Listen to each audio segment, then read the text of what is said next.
Hey, what's up, furniture nerds? Welcome to another episode of Flat Packs Exposed, the review series, brought to you by Prime Spaces.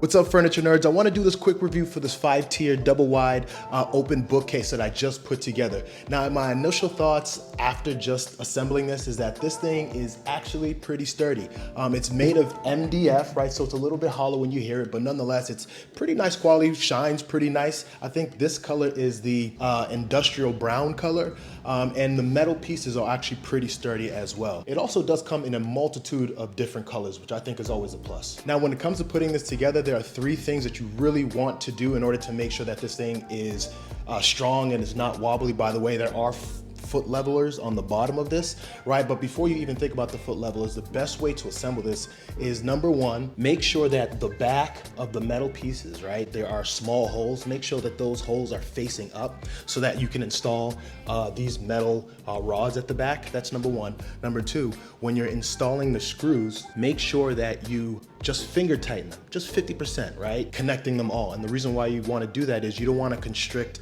the entire unit when you're putting it together. It makes the assembly process a lot easier.